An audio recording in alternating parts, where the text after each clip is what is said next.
Nah, pemirsa, persoalan sampah ternyata masih saja menjadi polemik. Perilaku membuang sampah sepertinya masih banyak ditemui di Indonesia. Kualitas udara di Jakarta semakin mengkhawatirkan. Dan pabrik mencemari lingkungan. Sampah. Koresponden lingkungan Angkut setiap hari hanya untuk membiarkan pemerintah bisa menemukan tanpa memikirkan efek Tak luput ya. di dasar laut. di kota. Persoalan sampah Warga. Pada kesempatan kali ini, kita akan membahas mengenai pencemaran lingkungan. Manusia mempunyai keinginan untuk meningkatkan kesejahteraan hidup. Bagaimana caranya? Di antaranya dengan mendirikan pabrik-pabrik yang dapat mengolah hasil alam menjadi bahan pangan dan sandang. Pesatnya kemajuan teknologi dan industrialisasi berpengaruh terhadap kualitas lingkungan. Munculnya pabrik-pabrik yang menghasilkan asap dan limbah buangan dapat mengakibatkan pencemaran lingkungan. Terjadinya perubahan lingkungan akan mempengaruhi keberadaan atau kelangsungan makhluk hidup yang ada di dalamnya.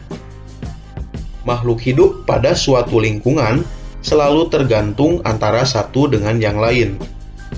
Oleh karena itu, apabila ada salah satu komponen yang berubah, maka akan menyebabkan perubahan pada makhluk hidup yang lain yang tidak mampu beradaptasi dengan perubahan yang terjadi.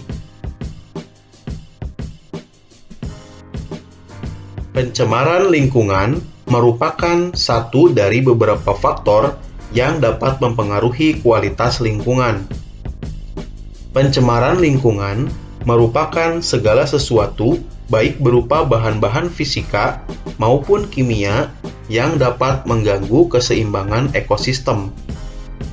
Menurut Undang-Undang Republik Indonesia Nomor 23 Tahun 1997, pencemaran lingkungan adalah masuknya atau dimasukkannya makhluk hidup, zat, energi, dan atau komponen lain ke dalam lingkungan hidup oleh kegiatan manusia sehingga kualitasnya turun sampai ke tingkat tertentu yang menyebabkan lingkungan hidup tidak dapat berfungsi sesuai dengan peruntukannya.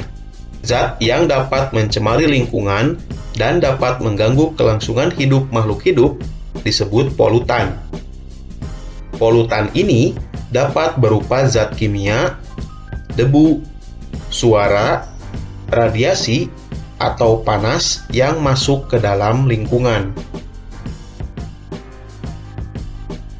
Suatu zat dapat dikatakan sebagai polutan jika memenuhi kondisi berikut. Yang pertama, jika kadarnya melebihi batas kadar normal atau diambang batas. Yang kedua, jika berada pada waktu yang tidak tepat. Dan yang ketiga, jika berada pada tempat yang tidak semestinya. Manusia tidak dapat mencegah pencemaran lingkungan yang diakibatkan oleh faktor alam. Tetapi, manusia hanya dapat mengendalikan pencemaran yang diakibatkan oleh faktor kegiatannya sendiri, seperti limbah rumah tangga, industri, zat-zat kimia berbahaya, tumpahan minyak, asap hasil pembakaran hutan, dan minyak bumi, serta limbah nuklir.